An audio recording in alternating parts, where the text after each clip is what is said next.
Hi, welcome. This is a video showing essentially how to build a wood engine test stand.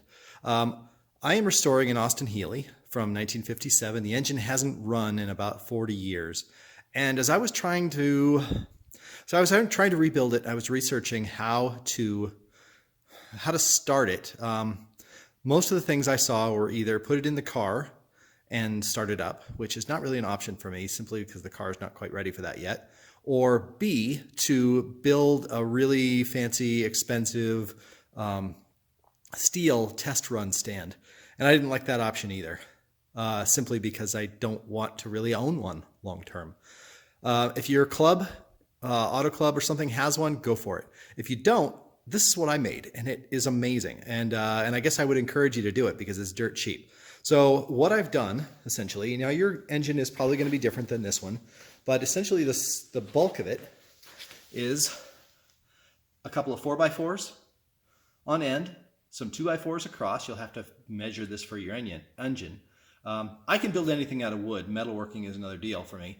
So I just stacked some wood up and used my regular engine mounts that will come with the engine. If yours is a V8 or something like that, you may have to put something at an angle, but either, that doesn't look difficult. The things I guess I would tell you is make it long enough. Mine is about 28 inches. Make it long enough so you've got stability front to back.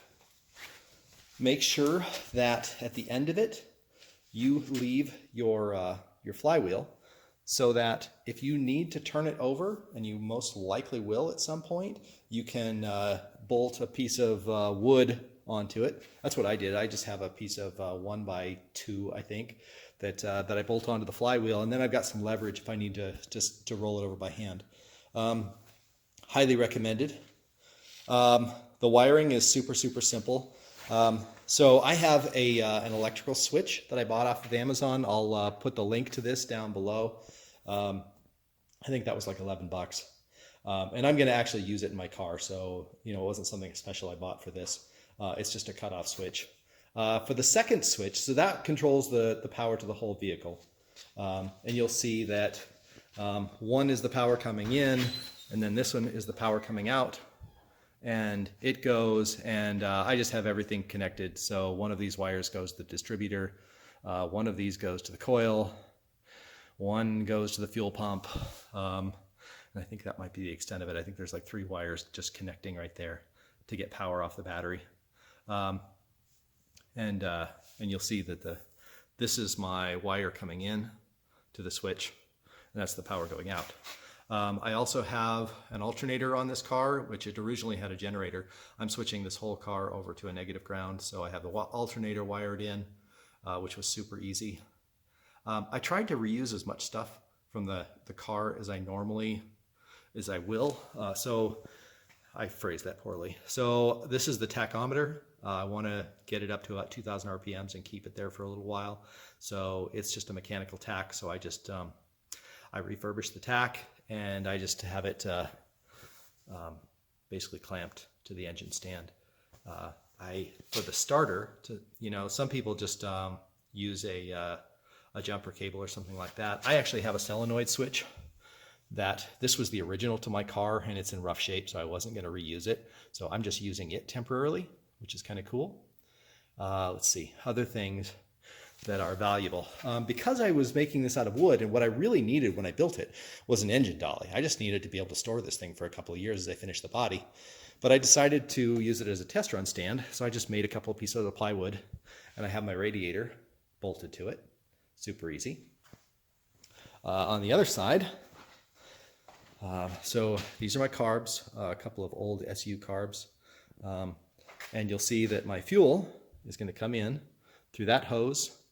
This is just an old section of pipe I had, and that goes into a tiny little, roughly $10 or $11 fuel pump that I bought off of Amazon. I'm going to keep this as a spare for the car, but they're good little fuel pumps, and so that goes, and I just have it dropping into my fuel tank. Nothing fancy. These wood blocks are just there to hold the hose at the right level in the fuel tank. You'll notice I have a couple of gauges worked up. Here's a little temp gauge. The temp gauge on my car, I don't trust right now. And so I just bought a little $20 or $21 Bosch gauge to test run it with. It came with all the right fittings to fit into my engine block, which is great. I have an oil pressure gauge right there. The links to both of these are below the video in the description. I bought that off of Amazon too. It was about 20 bucks. Again, because I don't trust my my pressure gauge yet. Hopefully it's rebuilt and hopefully I can use it. But in this situation where I'm going to break in the engine, it's absolutely critical. Let's see, other things is, so here's my oil pressure. This is the oil pressure line that goes into my engine block as is. And so I just have that hooked. The gauge that I bought had the right fittings to connect up to it. So anyways, this is the way it works. Obviously I have an exhaust worked up temporarily. I'm getting ready to break it in. So I'm just going to open up this door a little bit so that my exhaust is flowing out.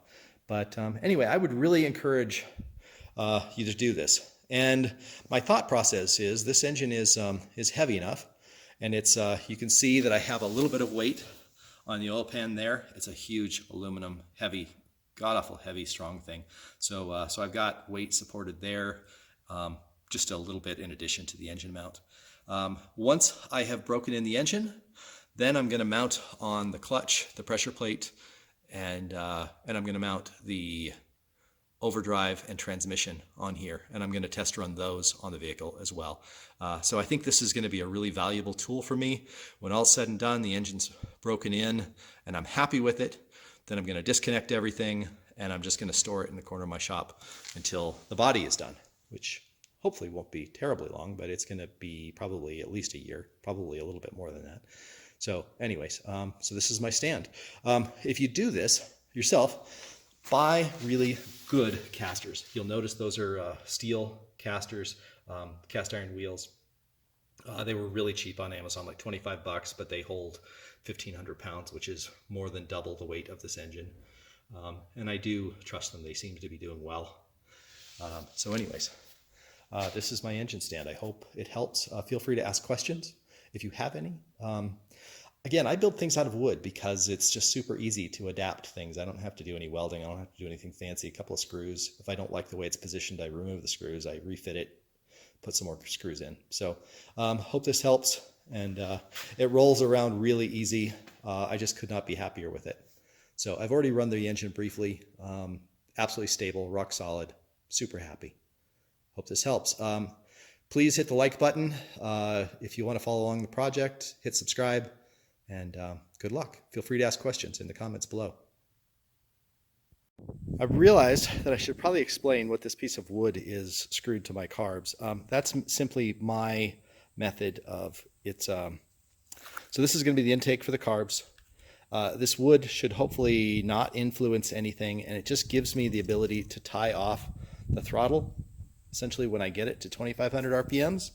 Just tie it off and hopefully leave it there while I check around the engine and look for leaks. So that's all that's there for.